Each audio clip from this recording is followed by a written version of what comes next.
Great. Thanks, Kotaiba, for the introduction. Good evening, everyone. It's a pleasure to be here and have you here this evening with myself for this talk. My name is Amir.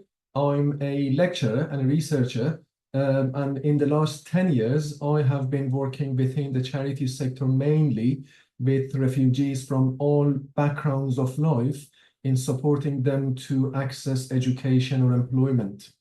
I'm based in Manchester, but I've been working across the UK in the last few years. The title of my talk for this evening is Mastering Time, Navigating New Beginnings. And the reason that I've chosen this topic to share with you is because all of us, in one way or another, we've come across the challenge of time. We need to do so many different things for various reasons. And we always have a lack of time and shortage of time to achieve what we want. What I will share today with you is partly from my research, working with refugees in their journey back to education and back to employment, and partly from my experience of working with, I would say, probably a few hundred individuals in the last few years in helping them in going back to education or employment. I would like to start with two very short stories. These are real stories from real people that I know. Both of the people that I'm going to introduce to you are my friends. And the only thing is I've changed the names in order to keep it anonymous. So the first person that I would like to introduce to you is this lady called Emma. She's here in Manchester. She was born here in Manchester almost 45 years ago. She went to high school here in Manchester, graduated with her A-levels, age 18. Then she progressed to an undergraduate course in dentistry, graduated 5 years later, age 23. Then she took a postgraduate course and 1 year of work experience, and age 25, she became a dentist. The following year, age 26, she got married and she had her first child. And then currently, age 45, she lives in Manchester with 3 children, a very happy family life. She's a senior dentist, and she's been running her own dental practice, a private business, for almost 10 years now. The second person, again, a friend of mine, I started working with the second person as part of my work almost 10 years ago, but that relationship evolved into a friendship now after almost 10 years. Rania, she's from Libya. In fact, she was born in Tripoli, Libya, around the same time as Emma. She went to high school in Tripoli, graduated age 18. Then she graduated from University of Benghazi in Libya, age 23. Same year, she got married. Age 24, the following year, she became a licensed dentist. The following year, age 25, she had her first child. And for almost 8 years, she was running her own private practice in Tripoli. She went back after graduation. She went back to Tripoli. She worked there for about 8 years until 2014, where she had 2 children and she was 35 years of age. But what has happened in the meantime was, as many of us know, we had a civil war in Libya since 2011. And in 2014, the situation got worse to the extent that Rania had to flee her country. She arrived into the UK in 2014, and 1 year later, she got her refugee status. And that meant that she had the right to work, and she started to looking out for opportunities and applying for jobs to become a dentist again here in the UK.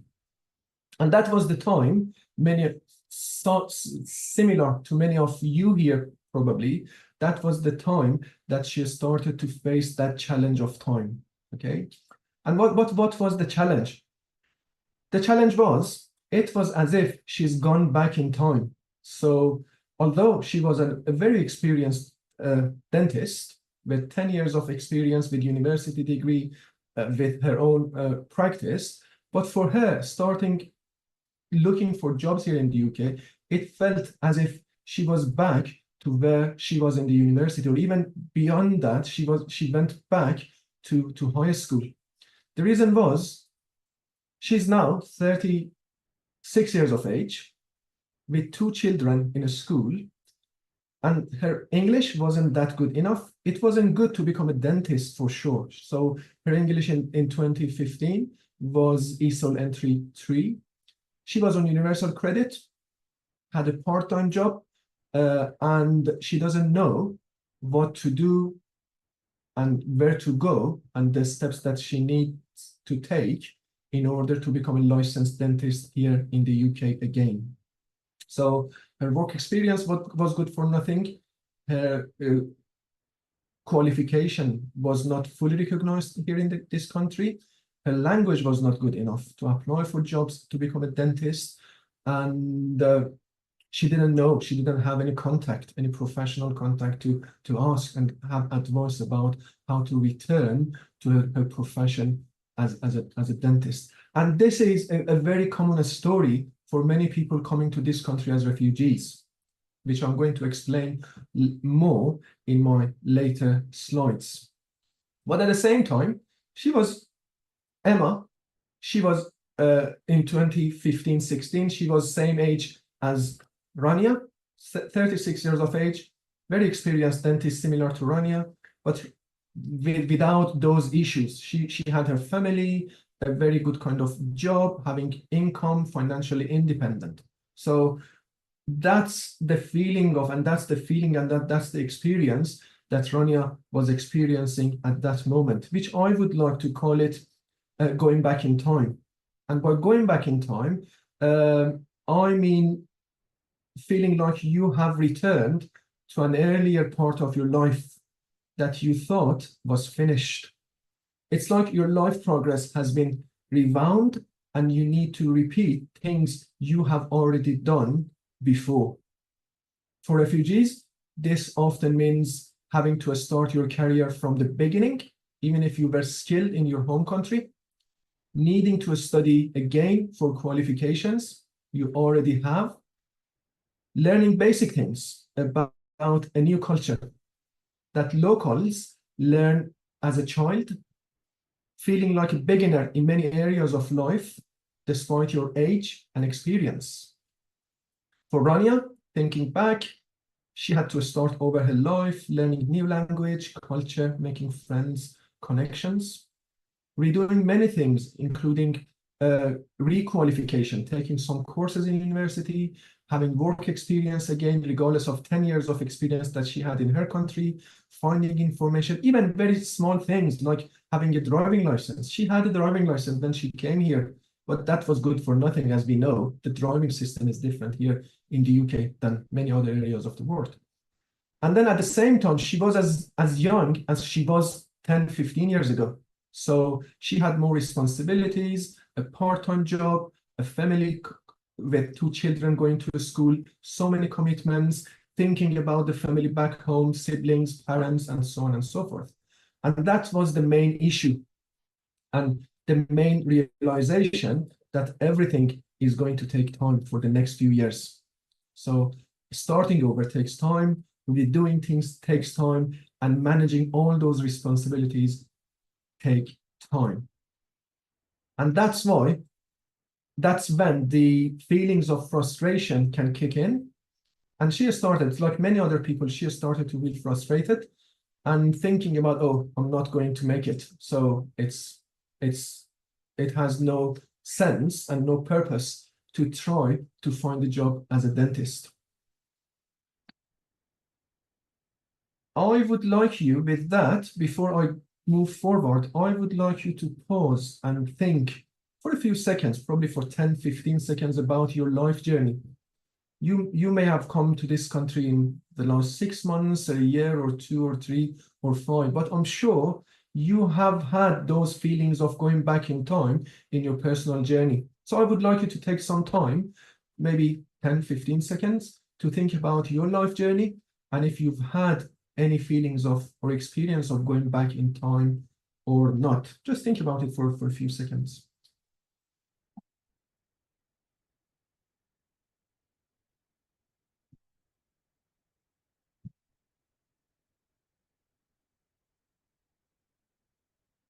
And again, working with many people from refugee backgrounds, these are the main points that they shared with me. The first and very common experience of going back in time is about learning a new language, because usually you learn language as a child without knowing that how you learn it.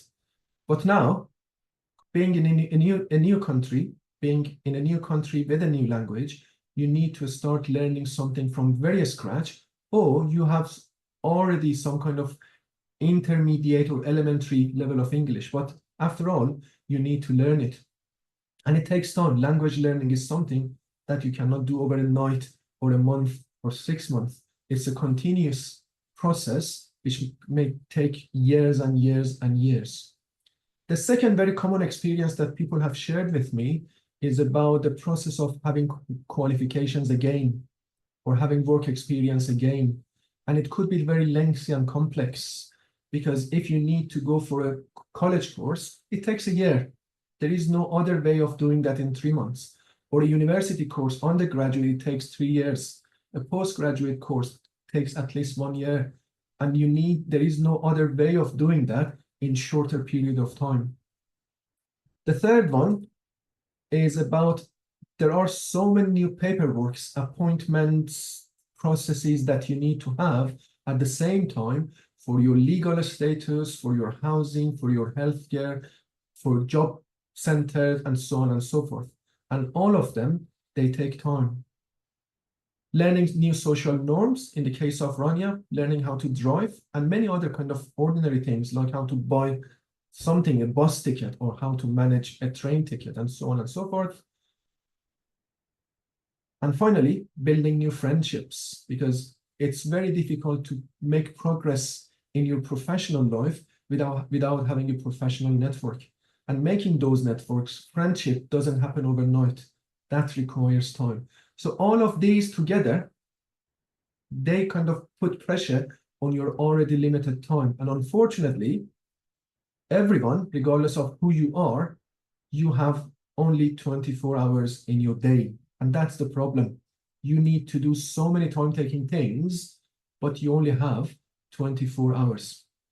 But hey, for any problem, there must be some solutions. And I'm going to share with you some of the solutions that worked for people that I worked with. And I'm going to give you some real example from Rania's life story. There are many different kind of steps that you can take. There are different types of solutions. But because of the time that we have today, I'm going to focus on 2 solutions that we found helpful in so many cases. The first one is about mindset and the way that you think about time. And the second one is about the practical skills that you can maximize your time. Let's start with mindset. Okay, what do we mean by mindset? Basically, mindset means way of thinking about something, the way that you think about things around you, and the way you see and understand the world around you. And why mindset and why the way that you think is important? Because the way that you think about things and the way that you feel things, it can affect the way that you behave and the way that you plan and the way that you go about them. If you think positive, it's more likely for you to face the challenge and solve the issue. If you feel negative, it's more likely for you to escape the challenge. Okay? When I started working with Rania almost 10 years ago, or 9 years ago, this was the kind of mindset that she had. Time is running out, everything takes too long, I'm starting from zero, it's too late for me, I'm not as young as I was, I don't have time, I have family, I'm falling behind compared to others in the country, and I've lost too much time. And this was the kind of mindset. She was right. I don't say that she wasn't right. Yes, that was the issue. She had to live 10, 15 years of work and experience and contacts and family and everything behind and come to a new country. But although it was right, but it was negative and wasn't help. So what we have done together during that time was trying to shift that mindset. And by shifting that mindset, I mean changing the way that you think and changing the way that you focus about a problem. So the one strategy that worked very well for Rania was, instead of focusing on past, it's better to focus on future. So yes, we've lost something in the past, but how it's helpful if we keep focusing on that. Instead, let's think about future. And then one very kind of common example that I've found very useful, not just working with Rania, but with so many other people, she started thinking about the road ahead. So she realized that retirement age in the UK is 66, 68 in that time. Probably in the next few years, it's going to be 70 or above. But she realized that, oh, I need to work until 67, 68. And I'm 35 now, which means I have more than 30 years of work ahead. Instead of thinking about 10 years of work experience back in Libya, she started to focus on 30 years of work ahead before retirement. Is it better for me to become a dentist again and work 30 years as a dentist, or no? I would like to be the part-time restaurant worker that I am for 30 years. So by changing that mindset, she started to realize other opportunities that she had. First of all, knowing that, okay, not every experience that I had in the past has been wasted, because many of those practical skills as a dentist that I have, I can still use them in the future. And then there was so many different things that I wanted to do for my life, which I couldn't, but now I have time to start a new life and create a new future for myself. And then realizing that the small steps today, can make a big change in the future. So if we are thinking about 30 years, then 1 year of language, 2 years of work experience is not that long to deal with. So within that grand scheme of things, of 35 years of work, if we spend 1 year, 2 years for preparation and exams and everything, it's not that long. And if we take smaller steps we can make that change that we want in the next 5 years. So with that shift of mindset, she started thinking positively, okay, which was very helpful. It wasn't just helpful for her, it was helpful for us and for other people around her, because there are so many people who wanted to help, but because she was thinking negatively, it wasn't possible for people to offer that support and offer that help. But when she started thinking about, okay, I have time to grow, it's never too late for me to learn, and I can balance my time, and everyone has their own journey, and I don't need to compare myself to other people because my life journey is different than others, and I would like to start again. Then it made the space for us to start offering new suggestions. So without that, it's very difficult to find a way forward. So the first advice, the first practical way of facing the challenge of time is to shift your mindset and how you think about time and how you think about time pressure. And one very good way is focusing on future and how many years you have ahead. If you are 22, 23, 25, that means almost 45 to 50 years of life ahead of you, a working life, a productive life before your retirement. So focus on that. The second part that I would like to share with you is about the strategies that we've put in place to maximize time. Okay, if you remember, we talked about we have, regardless of who you are, how rich or powerful or genius you are, you only have 24 hours in a day. But the strategies and maximizing your time is not about having more time, but it's about making the most of the time that you have. And today, among many different tactics and strategies to maximize your time, I'm going to share with you 6 of those.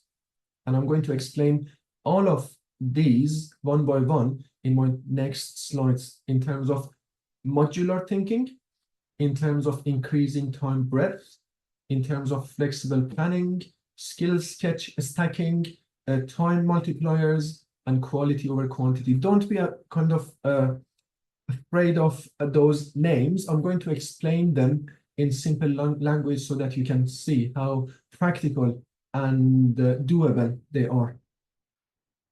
The first one, and the first strategy to maximize your time is, and not increasing the length, it couldn't be kind of expanded beyond 24 hours. You can just increase the breadth of the time that you have and make doing more within the limited time that you have is about stop thinking linear, and instead of that, think modular. So by linear, I mean across a line. So for most of us, we think about things, about issues, about problems, about plans in a linear way. So for instance, I've worked with so many people asking them about why you are not applying for jobs. And the answer was, oh, I'm doing entry 3. Next year I will do entry 1, level 1. The following year I will do level 2. And then I start applying for jobs. So progressing from one stage to another in a single series of steps, finishing one and then starting the other one. This is called linear. But there is another way and a more useful way of thinking and planning, and that's called modular. So you can split your task into small modules, small chunks, and then try to work on different things at once, okay? Instead of waiting to finish your level 1 and level 2 and then apply for jobs, what if you apply for jobs at the same time as you are doing your entry level or entry 3 language? And why it's important to think modular and plan modular than linear, because big goals take time. Language learning, applying for jobs, going to university, finding better jobs, they take time. And breaking them into smaller steps makes them easier for you to manage. And then at the same time, you can work on different parts of your plan. Instead of just focusing everything on language, you can work on language and at the same time having some work experience, and at the same time having some professional contacts as well. I give you, just to make it more clear, I give you the experience of Rania. So for her, she started with this linear thinking. And this was her way of planning at the beginning. So learning English for 1 year, then 2 years of dental practice, then 2 years of exam preparation, then 6 months of UK dental exam, and then 6 months of licensing, and then I'll look for a job for 3 months, and then after that I will have my first job. Which, based on this, it would take more than 6 years. And then you need to finish your language first, and then do the second and do the third. What we have done instead was just to break it down into smaller modules or smaller chunks. And how it was useful, I'll give you the kind of her experience as well. So having those small chunks and working on different things at the same time made it possible for her to make it to the profession, to the career that she wanted in 4 years instead of 6+. How? So while learning English, she studied dental terms. Also, she couldn't find a job. Her English was not good enough to find a job, but she started volunteering in a dental practice as a customer assistant, as a receptionist, to learn more UK practices. And then a few years later, when she got the dental assistant job, at the same time, she continued improving her English and started studying for UK dental exam in her free time. And then at the same time, for exam preparation, she kept working part-time as a dental assistant. So she wasn't like, I wait for this to finish and I start the other one next, which could have taken her more than 6 or 7 years. So she had these small things and then worked on as many of them as possible at the same time, which supported and helped her to save about 2 years, at least 2 years, and then to return to her profession in about 4 years instead of 6+ years. So always try to think modular, divide tasks into smaller chunks, and work as many of them as you can at the same time. The second strategy was about increasing time breadth. So we talked about it's just 24 hours. You cannot elongate it. It cannot be extended to 25 hours.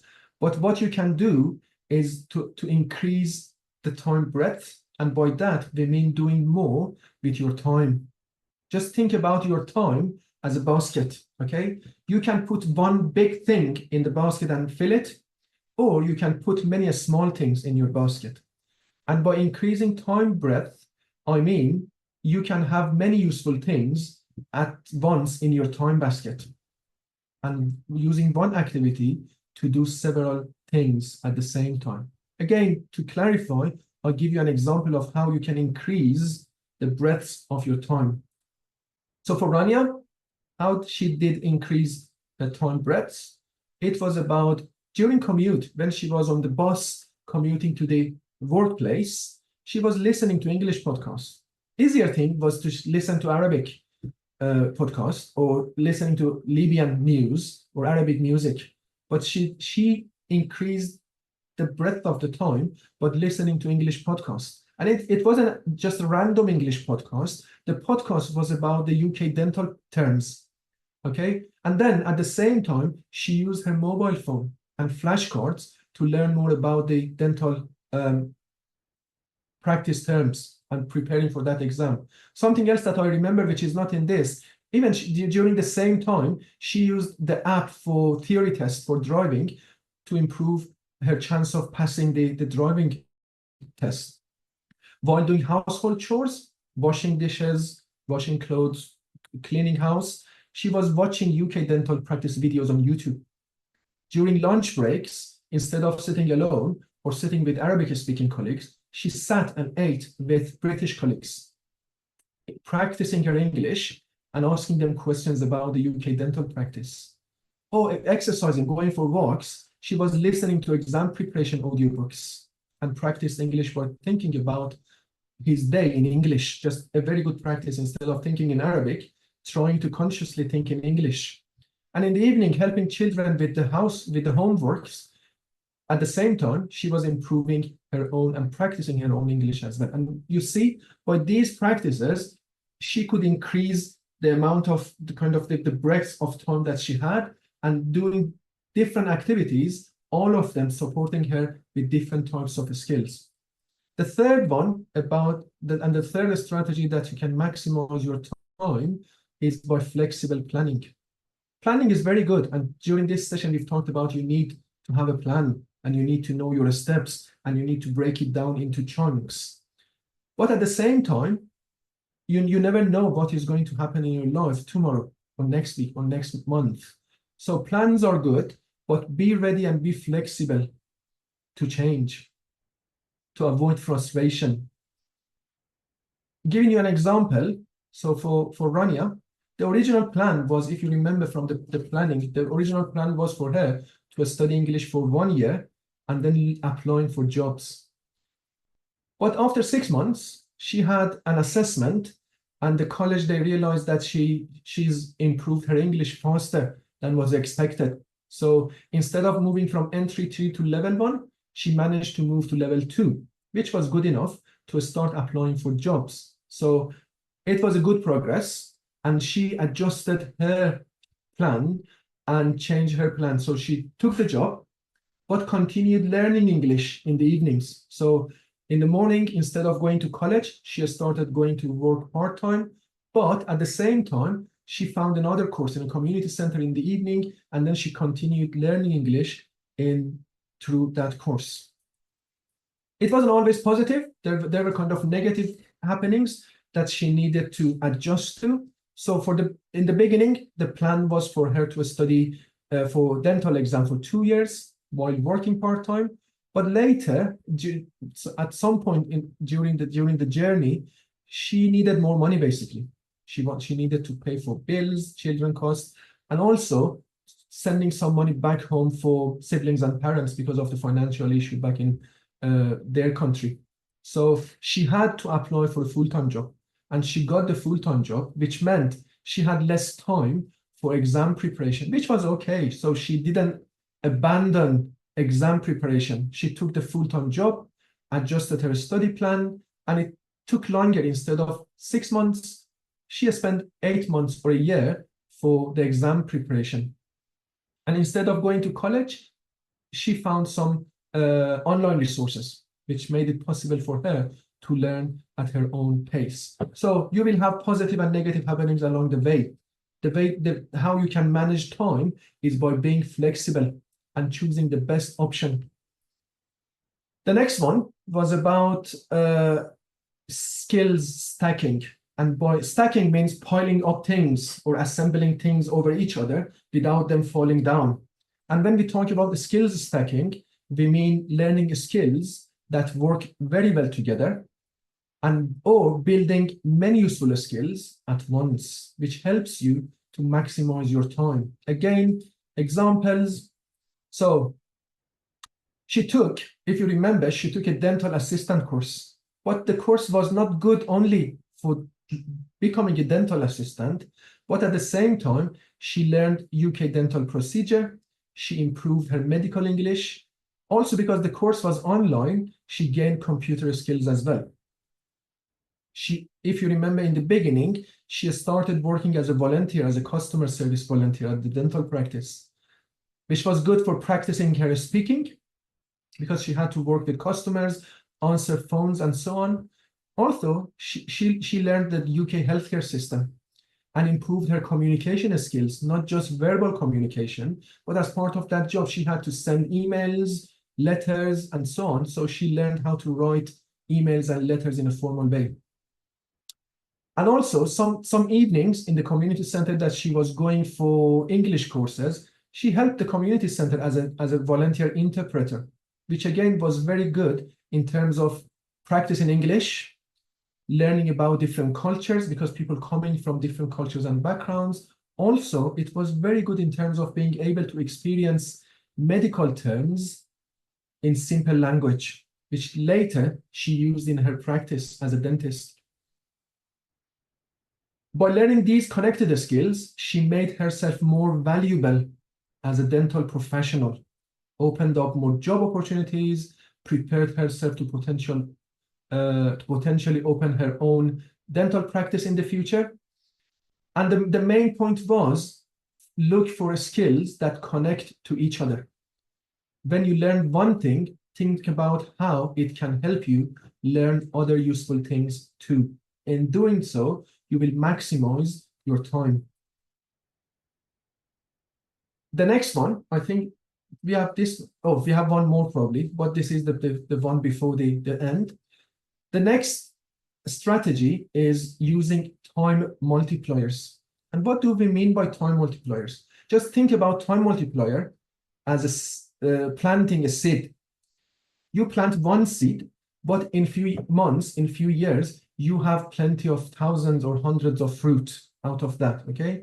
So time multiplier is very similar to doing one activity that over time, in a year, in few months, it can give you so many different kind of benefits. And by time multiplier, we mean choosing activities that help you in more than one way. And these activities make your time more valuable. If I would like to give you an example from Rania's journey, one very significant and kind of important multiplier was the time that she spent as volunteer in dental clinic. Because it was just one activity, one shift per week, so 8 hours per week.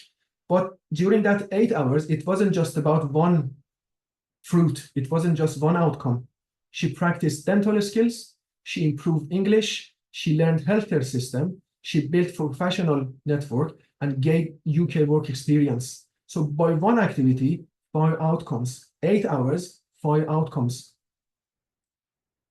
Other one, which we kind of, she was very kind of keen in doing that, was engaging with the school, with her children's school, and then during the events.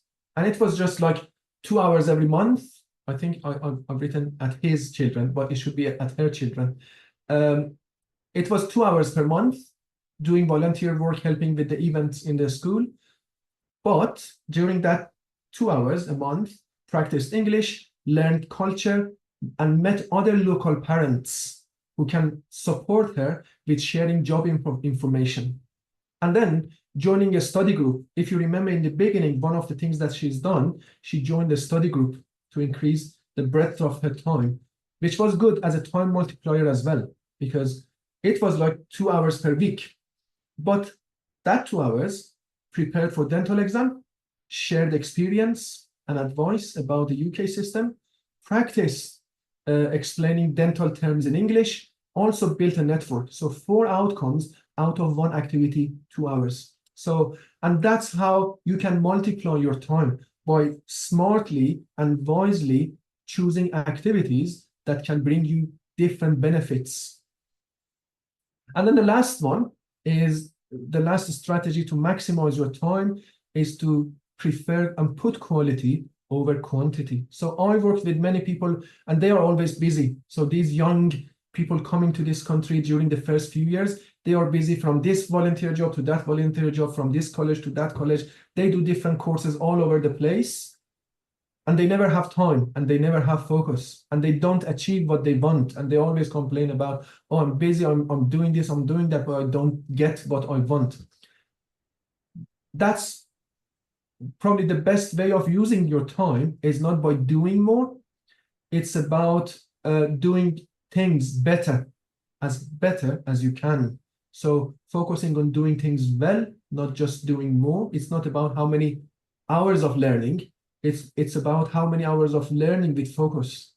And then choosing an important task over easy ones. So it's very kind of common for us to avoid difficult tasks. So for some of us, learning language could be difficult. For some of us, doing kind of working with others could be difficult in a team. And it's very easy to avoid them and being more engaged in much easier tasks. So be conscious of that. In case of Rania, what she's done in terms of putting quality over quantity, so she realized that she cannot study for 5 hours a day. It was too much. So instead of studying for 5 hours every day and then feeling exhausted and tired and not studying the next day, she decided, I'm going to go to the library, study for 2 hours, fully focused, and do it every day, and then take the rest of the time to do other things and to spend time with my children and family. And having a work-life balance, instead of working every day extra hours, it's better to work smart and then work efficiently during your work hours, and then spend your free time to rest. And then, like for instance, for the dental exam preparation, and when I talk about dental exam preparation, it was about reading like 10, 15 books as this big, basically. And she realized that it's not possible to memorize everything. So she has started to work more smartly. Instead of reading everything from the book, she was just learning from the exams and then seeing which areas are more important to pass the exam. And then she focused on the key concepts and practiced the real world scenarios. So it was about not memorizing the books, but preparing for the exam and working more smart. So that's that.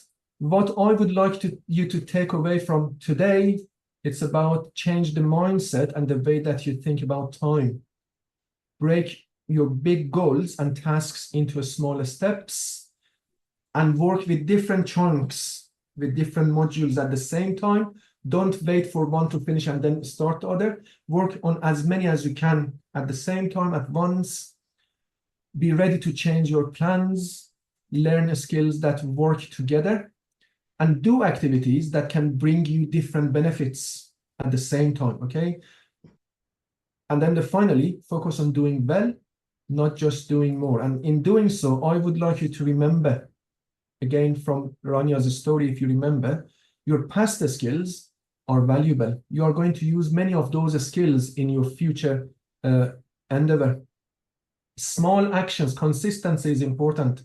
So make sure you do things constantly every day instead of 5 hours today and 5 hours next week. Small actions each day lead to big changes. Your mindset shapes your experience, okay? Think positively and then stay positive and keep moving forward. With that, I would like to thank you.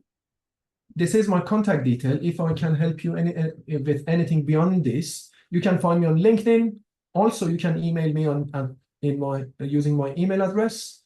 And it's back to you, Kotaiba, if anyone would like to share an experience or ask any question, and I'll be happy to listen to you and to answer your questions if I can.